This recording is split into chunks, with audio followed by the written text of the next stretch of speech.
We have our best offer yet on poodlecfb.com right now until the launch of CFB 26. If you use code LAUNCH with a capital L, you will get $50 off the annual plan.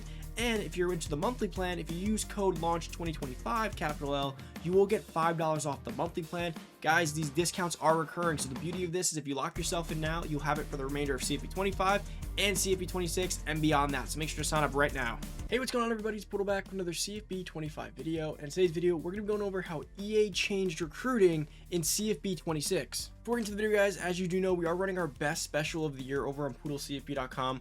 We're having dozens of members signing up this week. Everyone is prepping for CFB 26.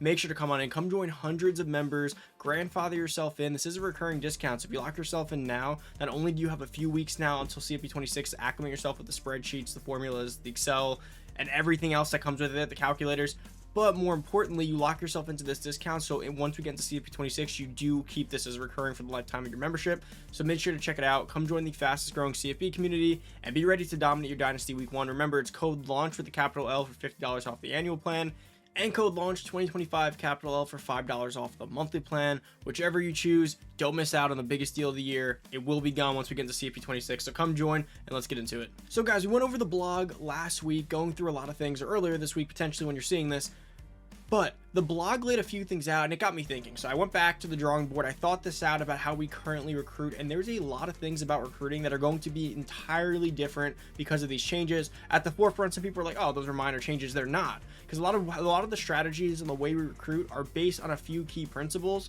and a few things based on how the features are set up in the game.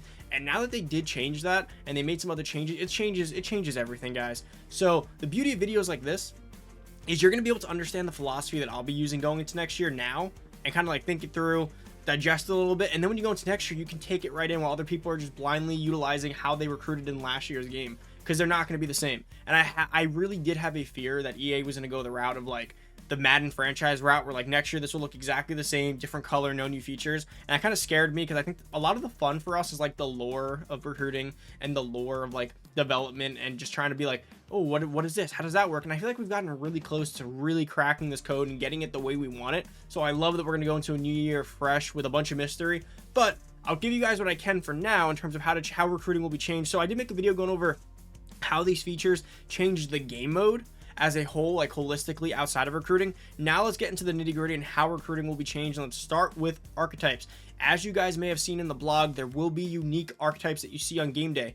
Jalen Milroe, Travis Hunter, Tedero McMillan, like big, pretty fast, good catch radius. Jalen Milroe, fast, but can throw like Tom Brady in college football, that is, right? Travis Hunter, super fast, great catch radius, pretty tall, can route run, and can play cornerback. You weren't seeing that in CFB last year. So how does that change the way we recruit? Very simple, and I'll go through a few scenarios here. First and foremost, in this year's game, we were kind of playing like Thanos with the Infinity Gauntlet, collecting the stones. You get the best coaching build in the game, you stockpile 8 to 15 5-stars per year, you build the best roster, it starts to snowball, no one can beat you. But you still have to play the game. But because of the way this game was, stockpiling 8 to 15 5-stars, they will eventually, their floor and ceiling were just higher than 4 stars and higher than some of the bust 5-stars. So with that being said, that's all you have to do. But now, think about it this way. They changed the archetypes. Now you have Travis Hunter, Jalen Milroe type guys. Will they be 5-stars? Or will they be snuck in somewhere anywhere, right? With higher ceilings. This changes things. So let's say this. Let's say, for instance, there's a 5-star quarterback who has a 88 speed and has good throwing. Not crazy speed, but he has good throwing. He's a field general, or maybe he's a scrambler. And you're saying he's a 5-star. I got to go for him. But you see a 4-star quarterback that has 97 speed, 96 speed with good throwing, but lower like under pressure for other things. And you're looking at him, you're like, is this a Jalen Milroe type build? And you're wondering to yourself, does that have a higher ceiling? So there's two ways to look at this from a recruiting perspective. Let's assume that they're going to be mixed in. Like you could find a 3-4-star guy like a Milroe or Hunter. Now it's like, well, what matters more? Getting the 5-star that will have a higher overall potentially off rip, or do I trust the fact that this 4-star could be higher? Because in this game, 4-stars weren't better than 5-stars. It was very simple. Get 5 stars. You get 5 stars, you win the roster building game. What if this unique archetypes are hidden in like generational blue chip type players? You have to recruit for them. You have to really find them. If that's the case, do you prioritize and go for that 4-star and let the 5-star sit on the board? That's one thing. I'd say yes. But let's say it's not like that. Let's say it's very obvious. It's very obvious that the Travis Hunter guy is a top 5 recruit, 5-star guy. Okay, fine. So now you have to go all in. You're fighting with 10, 15 people. So is the new strategy now to maybe give up on those players and snag the other ones that no one's fighting for? Or you're getting to these huge dogfights for generational players, and does recruiting become more of a dogfight at the top end like that? I think that's really cool. I think it'll change the way you recruit. And even at the lower levels. Let's say you find a 4-star guy who has like 97 speed, 80 man, and you're like, oh, that's a great cornerback. But then the other cornerback you find can also play wide receiver, but he's a bit slower. You're going to have to start making more archetype-based decisions. Before, our archetype-based decisions were based on growth. We utilized like field generals, improvisers, they grow faster than scramblers, let's get them. Now you're going to be in a situation where you're looking at archetypes like, hold up, that guy's more dynamic and more unique. He could do more for me, or he's going to fit a different blend. And the beauty about a different blend isn't about the fact that if you don't play the game and you just recruit in sim games, that's different. But if you're actually playing in an online league, online dynasty, a super tall wide receiver who's fast will help you more than just the generic deep threat 5-star that's 5'11". So you're gonna have to start factoring in this, which I didn't factor in a lot this year, was playing with them versus just recruiting them. Yeah, recruiting all those 5-stars is great, but if there's a 4-star who's dual purpose or multi-talented, that guy will actually help you on the field more when utilizing them versus others. So that's going to be the first way that's changing it. Now let's move into visit proximity. If you guys read the blog, now, and this makes a lot more sense, I always hated, like, getting into the CFP 25, I was like, wow, visits are going to be so cool. My pipeline, players in my backyard, hometown advantage. Yeah, no, like, Iowa wasn't beating Alabama for an Iowa recruit. If Alabama had the ideal coach build, elite recruiter coordinators, didn't matter. Now, with this visit proximity, if you guys didn't really understand how it works and what people were tweeting about, basically players who live closer to a certain school in their pipeline, 5-star pipeline, proximity to home, have an advantage when doing visits and possibly maybe some influence. So let's say right now there's a player right here. Let's look at this guy from Colony, Texas. Let's say a local Texas school, a smaller school, maybe like UTSA, wants this guy. And so does Ohio State. Ohio State, to put a visit on them, may cost 40 points or 50 points like it does now. It's 40 right now. Maybe it gets higher, maybe based on proximity. But if you're UTSA, maybe it costs 0 or 5 or 10 points. Now, yes, could Ohio State still beat them? Yes, but now you must be doing visits because the schools in the smaller areas, like smaller schools, can just be throwing visits on everyone because it's cheaper. It'll be proximity based. So they could fight for guys in their backyard and they can give every guy in their pipeline or every guy in their state visits, let's say, over the course of 2-3 weeks. While a team like Ohio State, or how we had to do this year, you had to prioritize. When you're trying to get like 15 5-stars, 10 5-stars, you had to like crop out 2 different recruits to get 80 hours, to get 160 hours. So now let's say you get 160 hours, you can only put it on 4 of your recruits. You have to leave some guys hanging. So now these small schools, while teams like Ohio State or Bama are going after like 15 5-stars, the small schools can be like, those 4 guys in my state are mine. I'm going to go all in on them. They're going to get visits for 5. They're going to get the full allotment of hours. I'm going to have my elite recruiter coordinators. And now you're going to struggle to beat those guys out because before you could dominate in other pipelines. So this means that you kind of have to fight more in your hometown first, and it's going to be harder to fight outside your hometown, which is a great addition. I think this actually helps small schools a lot and also helps certain areas like when picking teams, like I mentioned in the other video, but it helps small schools a lot more because now you're fighting a great battle. So let's say this school only cares about those 4 guys and Bama has 15 5-stars. You're getting the best of these small schools, giving the visits on all of them, being able to get in pretty cheaply while you're putting in 40, and it's like, okay, well, I have to put 40 on my 5-star quarterback and my 5-star wide receiver. That guy from Texas, like, he's good, but he's a cornerback. I need my quarterback, my wide receiver. I'm not putting a visit on him. Now that other guy jumps you with a visit, even though they're a smaller school, I think it adds a lot of variance to like real life football, like real life college football, recruiting in your hometown, guys wanting to play in their state, smaller schools getting a chance, some of these bigger guys. I think it changes things, and it's going to change the way you recruit and the way you strategize visits. So that's the first thing we're going to have to tackle when we get into this next year's game. But guys, there's so much more here. Dynamic deal breakers. Behind my face cam right here, that's where the deal breakers are. This guy is coach prestige, this guy is playing time, this guy is pro potential. Dynamic deal breakers change everything. I'm going to give you again 2 case points that I think could play a role here. First off, let's say they let you know ahead of time they have dynamic deal breakers. So let's say behind where it says deal breaker coach prestige, what if it says dynamic deal breakers? Maybe only 5-stars and like high rated 4-stars get it. These guys change, or maybe randomly they get it across the board, right? So let's assume only some guys get it. So this changes things because when you're recruiting, you may see a 5-star that says coach prestige and you're a great coach and you have a high overall. You know you have to never worry about him leaving. But now the other quarterback you're going for, let's say there's 2, has a dynamic deal breaker of pro potential. You're like, okay, right now I'm an A+, but what if he changes to proximity to home? What if suddenly he wants to be closer to home? And now you could lose this guy. Do you start recruiting against that and like saying, I don't want dynamic deal breaker guys? That's the first thing, because that's going to play a big role, because they did say they revamped a lot of stuff with deal breakers, which means it'll play more of a role than it did this year. So maybe you avoid guys with dynamic deal breakers. Maybe anyone could develop it after the fact and they could become a dynamic deal breaker. And in that case, now you have to play the game of, let's say this. Let's say again, it's just 5 stars. Let's say it's just 5-star guys. And 5 stars have dynamic deal breakers. Similar to how like 2, 3-star, 1-star don't have them. Let's say it's just 5-star guys that have dynamic deal breakers. Does that mean when you try to play the game of 8 to 15 5-stars a year and just lock everyone out and just dominate and over collect them, does that mean that's a risky strategy? Because they're going to have these dynamic deal breakers that are constantly changing. Like now the quarterback wants playing time. Now he wants to play in the field. Now this guy wants proximity to home. Are you going to put yourself in a situation where you bring in 15 and then have a situation where at any given moment you could lose half of them to the transfer portal and start to lose your roster? And when you could have been securing those 4-star type players, that's a thing that's going to come into effect now with dynamic deal breakers. So on one side, let's say we know about it ahead of time. Do you try to avoid overloading your roster with dynamic deal breakers, especially if they're higher rated players, because you may end up in a situation where you have to try to retain them all? It's similar to like over-signing players in Madden in free agency, or over getting these rookies and then having to pay them all and you have to let go of some. Like, do you want to be in that situation? It's going to kind of be like almost like cap management. Okay, let me not bring in too many diva type guys. Or if it's random and they develop them after, now you got to have like, maybe you need certain coaching packages, or you have to be worrying about how many transfer guys you bring in, because at any moment they could switch to playing time and now your roster's too filled.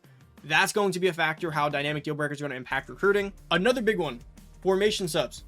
Now you might be wondering, how does formation subs impact recruiting? Simple. So right now when I'd be recruiting, let's just say I wanted a quarterback, right? I go to the quarterback board and right now I just need one.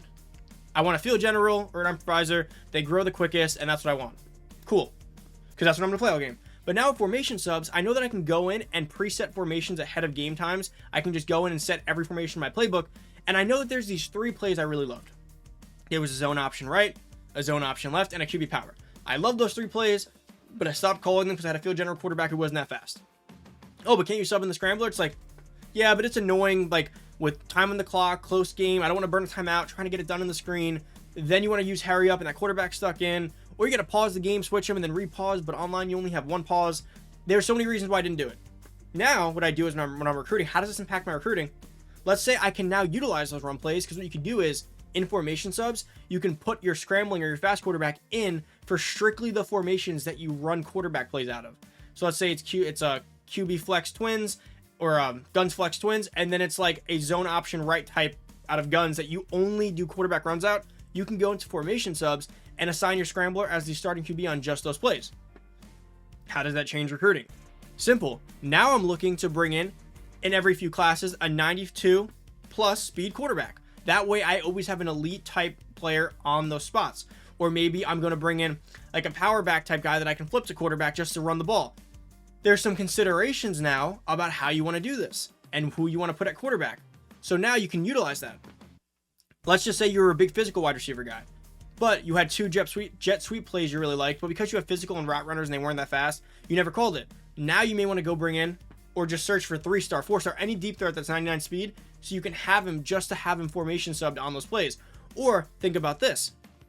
Let's say you find like a bad 99 speed guy, you're like, yeah, he'll never start. He can't route run. But if you just need them for jet sweeps, what you could do now is you bring in your physical guys that start all game, and you have that 67 overall 99 speed guy just for the jet sweeps. He doesn't have to run, he doesn't have to catch the ball, he doesn't have to route run, he can't get pressed. He's just going to run, and when you call any other formation, he's out of the lineup. Let's just say you want block, you want to have more blocking on run plays. Now you may want to bring in 2-3 blocking tight ends, and you're like, why? Because now on single back or I form or power type runs that you know you're going to call running plays out of, you can sub in. You can go to these tight ends, and you can go find them. There's blocking everywhere, and you can go in formation subs, and you could have these 2 guys. You could put them at wide receiver, have them all preset. Now you have these elite blocking wide receivers on the outside. There's so many different strategies now to how you can recruit because of formation subs, and I think that's something that kind of went unnoticed this year, unless you were like a master at pre-snap subbing and planning this all out with a spreadsheet out there. Unless you were that guy, this isn't something you were doing, especially in competitive games. So formation subs make a big difference, and it's going to play a big role in how you set up your team and how you're playing things. So that's going to change recruiting a lot. Finally, the transfer portal. They revamped the transfer portal, and this kind of ties into dynamic deal breakers. Dynamic deal breakers will make it much more unique every year with how players leave, maybe a smaller time player suddenly wants to play at a bigger school, transfer portal is going to be opened up a lot more, which changes recruiting a lot too for 2 reasons. First and foremost, you recruit in the transfer portal. So now you're going to be more worried about getting to that period and who's going to be available. But more so, let's say you're trying to bring in only 20 guys a year. And right now, if I'm trying to bring in 20 guys a year, I'm probably bringing in like 18, 19, 20 in the regular season and then saving like 1 or 2 spots for the transfer portal.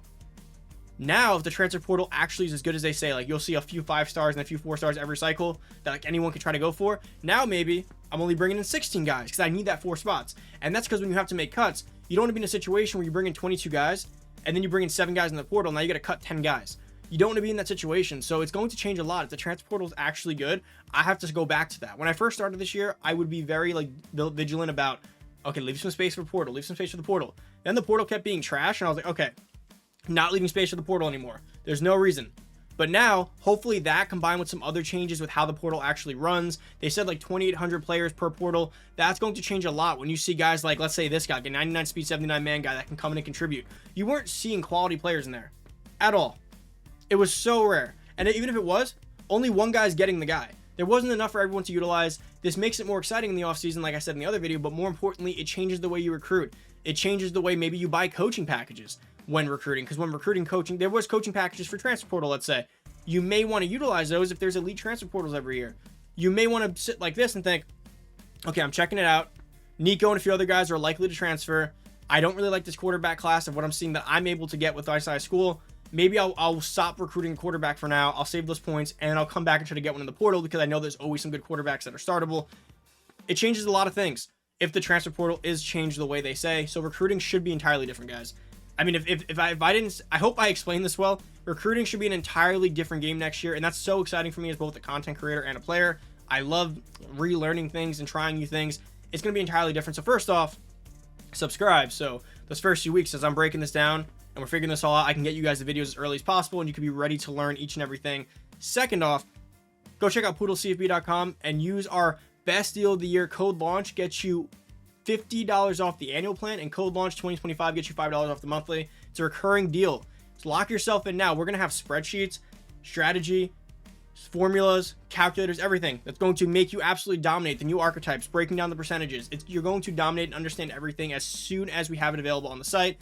Not only will our chat be talking about it, once we have it all formalized, it will be on the site in spreadsheet form, calculators, etc. So make sure to check it out. Lock in the deal of the year now so you can get acclimated with what we currently have and be ready to learn all this new stuff in the new year, guys. But that's about it. Hope you guys did enjoy. If you have anything else to add for how recruiting could be different based on the vlog and other things you're hearing, let me know down below, guys. Thank you for watching. I'm out. Peace.